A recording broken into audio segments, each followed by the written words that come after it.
Stephen Langer, and I'm pleased to have in the studio Mr. Arthur Jones. Arthur Jones is president of Nautilus Sports Medical Industries and creator of the Nautilus equipment. Welcome to the Medicine Man, Arthur. Glad to be here, Steve. We hear terms and we see terms in the media: isometric exercise, isokinetic exercise. They seem to be used interchangeably. My question to you is, what is isokinetic? What is isometric exercise, and are they the same? No, they're not the same. Both the terms, isometric and isokinetic, like all terms, are invented phrases or names intended to give a certain impression. Iso is a Latin term which simply means same. Metric refers to the length. In this instance, the length of the muscle. So isometric exercise implies, or is intended to imply, an exercise in a static position, an exercise in which movement does not occur, where you are straining immovably against an unmovable object. So the name comes from the fact, isometric, same length, that the length of the muscle remains constant during the exercise. Back in the 50s, a great deal was stated in favor of isometric exercise, particularly by a group of people in Germany. The credibility of the particular people was such that the claims initially made for isometric exercise were accepted at face value. But a few years went by, people in this country experimented with isometric exercise and were not capable of producing benefits comparable to the claims made by the people in Germany.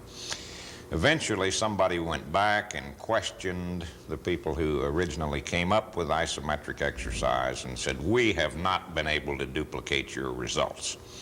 The Germans redid their research, came back with a bit of egg on their face, and admitted that, well, neither can we. We overstated the benefits of isometric exercise. So isometric simply means pushing against an immovable object, exercise without movement. More recently, the term isokinetic. Now again, iso is Latin. It simply means same. In this instance, the second part of the word, kinetic, comes from kinetic energy. That means movement or speed of movement, the implication being constant velocity. In other words, movement with a constant speed of movement. In fact, then, isometric and isokinetic have very little in common, except they're both modalities or methodologies of exercise. Isometric is still, stationary, non-moving. Isokinetic is, in theory, movement at a constant speed. Well, to begin with, great claims were made for isometrics. Subsequently, it was proven that they could not live up to these claims. More recently, even more fantastic claims have been made for isokinetic exercise. Nor can these people live up to their claims. If I were going to design a poor methodology of exercise, then I think my first choice would be isokinetics. We'll be right back with Mr. Arthur Jones.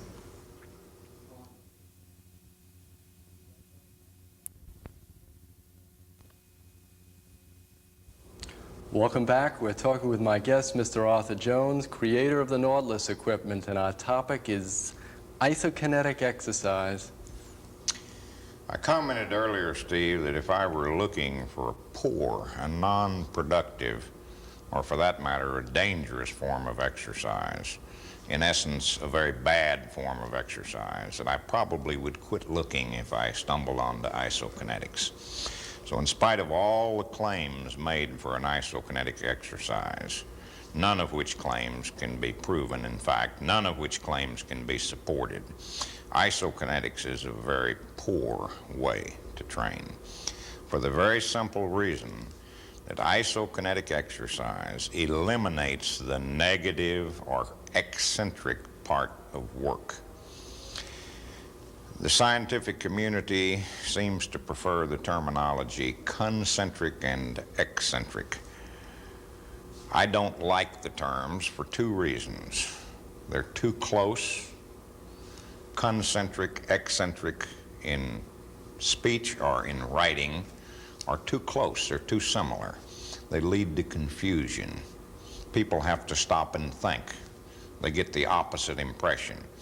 Therefore, they frequently get the opposite impression. Therefore, I prefer the terms negative and positive. Arthur, I've seen articles in various medical media and various exercise media saying negative exercise is worthless exercise, and the only thing that's of value is positive exercise.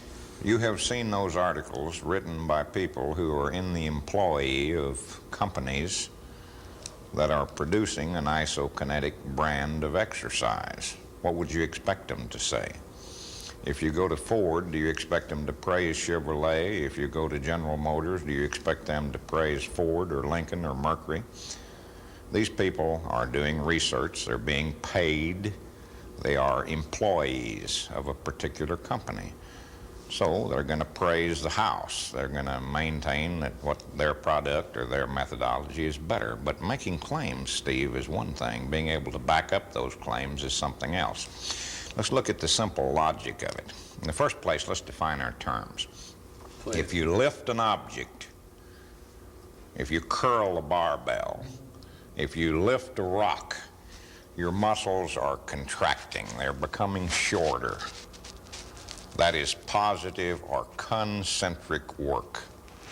Having gotten it to the top, if you now lower it back down, that is eccentric or negative work. Now, the nature of isokinetic exercise devices is such that they have eliminated the negative part of the work. Their resistance in one form or another is based on friction. And friction, by its very nature, has no back pressure of negative work. They don't have negative work in their exercise. Therefore, it's evil. I'm reminded of the first so-called improvement in the shape of the square wheel. They went from a square wheel to a triangular wheel. And then they tried to rationalize this as an improvement in the shape of the wheel on the basis that it provided one less bump per revolution, only 3 bumps instead of 4. Well, of course, there's only one meaningful shape for a wheel, and that's perfectly round, which means an infinite number of sides, and therefore no bumps. But here you have an idiot who doesn't understand the wheel. He starts with a square wheel, and he's going to improve it, so he goes to a triangular wheel. Then he tries to rationalize this because he's got one less bump per revolution. Well, somewhat along the same lines, the people that are marketing, that are promoting, that are touting isokinetic forms of exercise are trying to rationalize the removal of the most important part of exercise. If you remove the negative work from exercise, there is no stretching because there is no back pressure of negative work to provide stretching. As a consequence, there will be no benefit whatsoever to your flexibility. It sounds to me, though, from just your definition of negative work, that negative, like using the curl as an example, letting the barbell down, and work is a contradiction in terms. No, it's not a contradiction in terms. If you raise a barbell and then simply let it drop, then you're doing no work. But if you lower it down under control, you have to perform work in order to do that. I see. Part of the confusion results from the fact that they try to take physical definitions of work as applied to a machine and apply that to a human being. For example, the definition of work and the definition of power as normally applied to a machine are not applicable to a human being. What if you stand with a barbell in your hands at the mid-range of possible movement, with your forearms parallel to the floor, supporting that weight? There is no movement, either up or down, therefore no work is being performed. Now, since power, by definition, is the rate of work, well, if you're performing zero work, then there's zero power. So you're neither performing work nor are you producing power. Well, now, if that's true, why can't you stand there and hold it forever? Why does your face turn red? Why does your blood pressure elevate? Why do your muscles become tired? Why do you perspire? Why does your metabolic rate increase? And why can't you stand there forever? Since, according to the definition of work and according to the general definition of the accepted definition of power as applied to a machine, you are neither working nor are you producing power. Well, then you're doing nothing. Well, metabolically you are working, because in order to support that weight, you are producing force. Therefore, your muscles are working, regardless of the fact that they are not moving. Therefore, if you raise a weight or if you lower a weight, metabolically you are working. Your muscles are producing force. I had something happen to me last summer. I was at Yosemite Park climbing one of these steep mountains, and I had no trouble at all going up to the top. But I found, and I didn't realize, and it probably has bearing on the essay that I read that you wrote about negative work, coming down the mountain, when I walked down, my legs went into spasm, the muscles went into spasm. I could not... Because you're working. In 1936, my brother and I visited the centennial of... No, I'm sorry, that was 1933 in Chicago. In 1936, we visited the Texas Centennial in Dallas. And we walked down from the top of the tallest building, which I think was about 39 stories. The next day, we were cripplingly sore. 30 or 40 years later, I realized that had we walked up, we would have been tireder, but we would not have become as sore. That's one of the differences in negative and positive work. But I had already walked up, but coming down, I just couldn't do it. I had to stop. Did you get sore? Very sore, and muscle spasm, the whole business. That was a result of the negative work. We'll be right back with my guest, Mr. Arthur Jones, creator of the Nautilus equipment.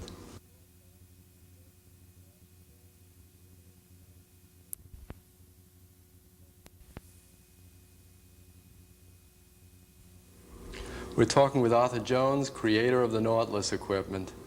Arthur, can we expect to get sore every time we do negative work? Two-part question. And number two, is getting sore necessarily bad?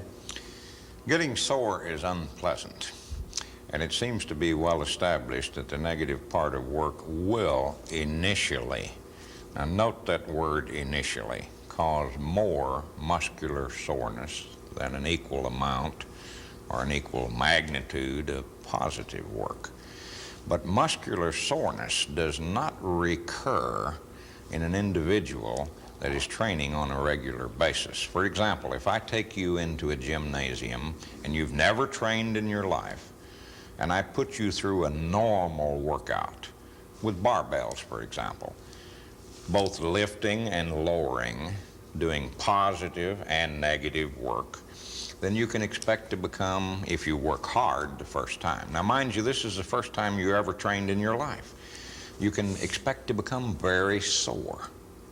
Let's call that magnitude of soreness a 50 on a scale of 0 to 100.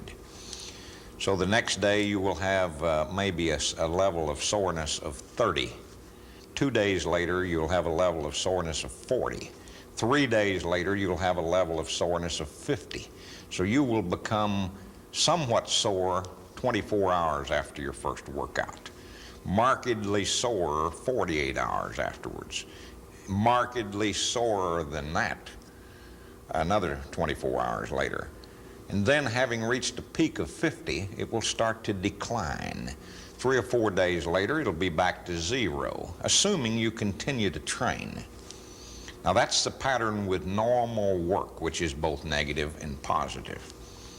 If instead you had done a negative-only workout, then instead of being sore at a level of 30 24 hours later, you might have been sore at a level of 50 24 hours later, which is the peak that you reached previously after 72 hours. So you have gone higher faster.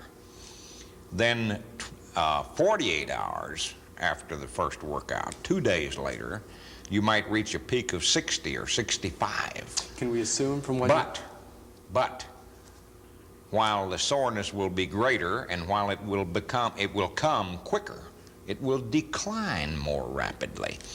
So that instead of staying sore for a week, you will probably be entirely over the soreness in about 4 days, assuming again that you continue to train. Then you can forget the soreness. It will never come back as long as you continue to train on a somewhat regular basis. So being sore from an exercise is normally a one-time phenomena. It can be avoided. It's not necessary to become sore at all. If you go into the gym on the occasion of your first workout and do a medium workout, that will produce little or no soreness.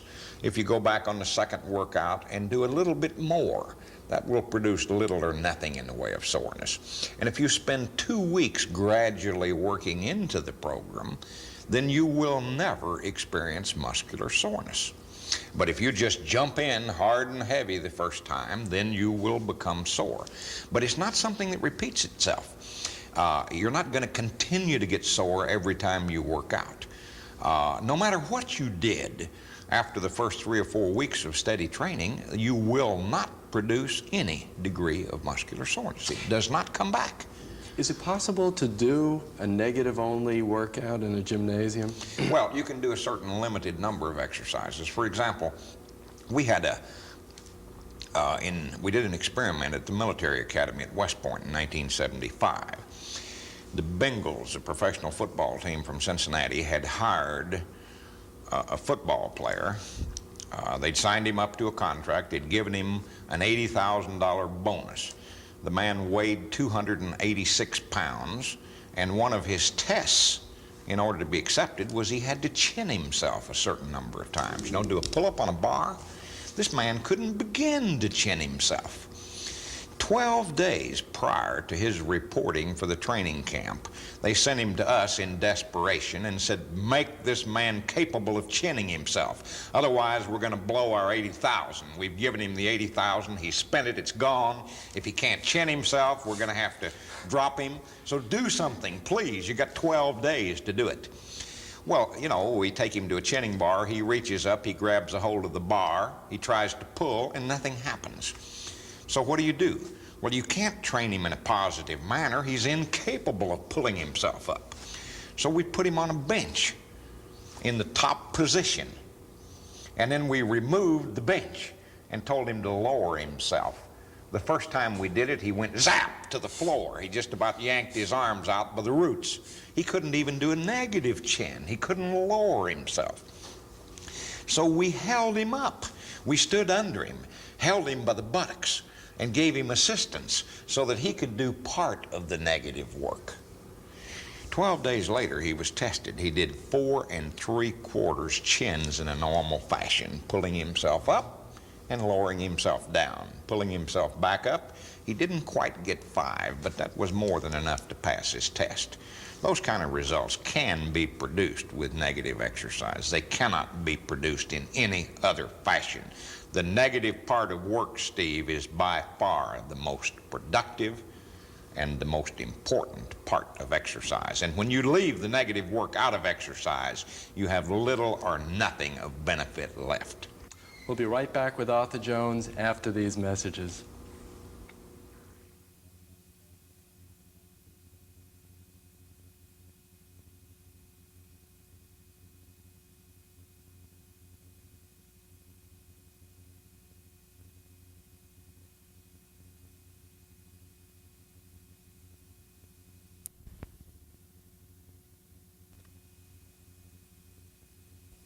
Welcome back. Our guest is Arthur Jones. Arthur, how can a person who is interested in incorporating more negative work into their training program go about doing it?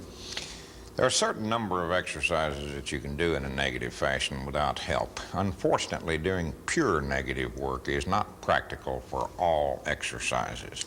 You can do chins, for example, by climbing up stand on a chair to get into the top position and then lower yourself down.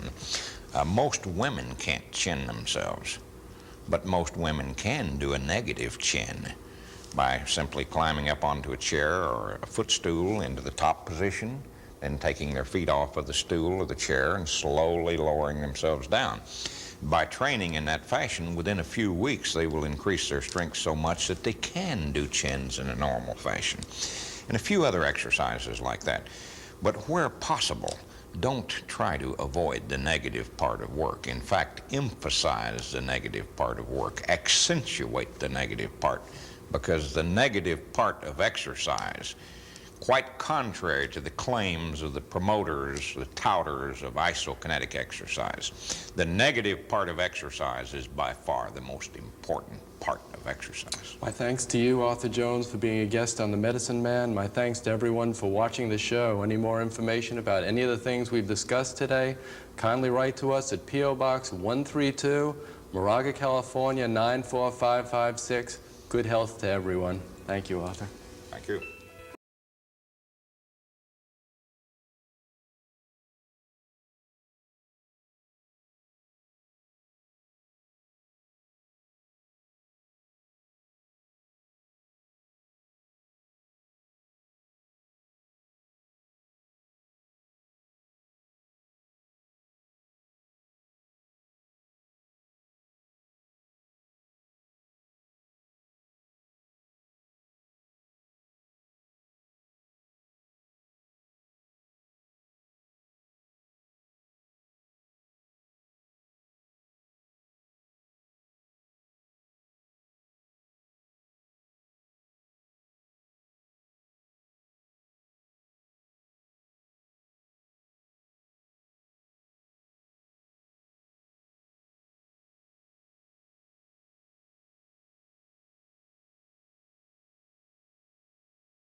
Man, I'm Dr. Stephen Langer, and it's a pleasure to have in the studio Mr. Arthur Jones, creator of the Nautilus equipment.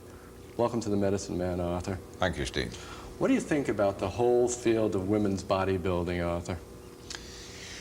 Exercise for women, as for men, as for anybody, is extremely important. It's more than important. It's an absolute requirement for a normal, healthy life. Unfortunately, the field of women's bodybuilding in the last couple of years has gotten strongly out of hand. We've seen the proliferation of women's physique contests rather than beauty contests. Women flexing their muscles on the stage.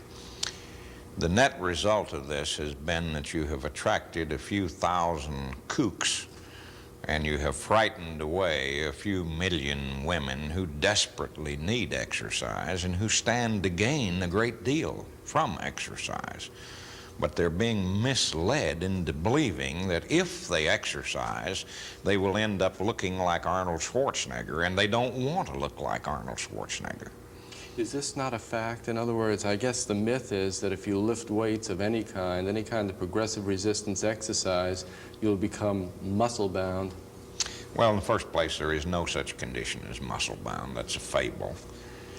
Secondly, it's taken us about 40 years to convince a small percentage of the women in this country that exercise is of value. But the present trend in women's bodybuilding will undo all of this value in a very short period of time. More on women and exercise with my guest, Arthur Jones, after these messages.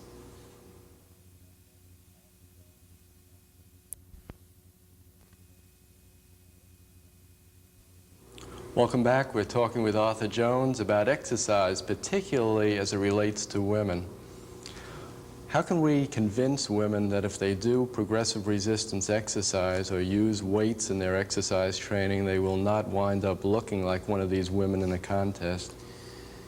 Well, I don't know how you can convince women or men either of anything except by telling them the truth and trying to explain it to them in a manner that they can understand it. Unfortunately, you've got the old wives' tales, the mystique, the rumors, the myths, the false beliefs that have existed relating to the subject of exercise, particularly relating to the subject of exercise for women. You've got all this false information you have to combat. And that's why I am personally very much opposed to the current women's physique contest movement, the bodybuilding per se for women. Now, bodybuilding for women could be and should be, and in some cases is, a very valuable thing, something that all women should partake of. But the way it's being presented, getting women who are not necessarily normal women, women who have an endocrine glandular imbalance to start with, and who have by nature a muscular appearance. Now, these women are attracted to the field. They get a lot of publicity. They get up on a stage and they flex their muscles, and they frighten millions of normal women to death, falsely convince the average woman that she too will look like Arnold Schwarzenegger if she's silly enough to lift weights. In point of fact, there's a basic difference in the endocrine system, in the glandular makeup, in the hormone balance between men and women. Your hormones are the basic difference between a man and a woman. An average normal woman can no more look muscular than she can fly by flapping her arms. For the average woman to look muscular is impossible. No amount of exercise will make a normal woman appear muscular. Women by nature are endowed with a perfectly natural layer of subcutaneous fat. We have the A layer of fat between the skin and the muscles, which covers up the muscles, which hides them. Now, if a woman does not have this perfectly normal layer of fat, then she will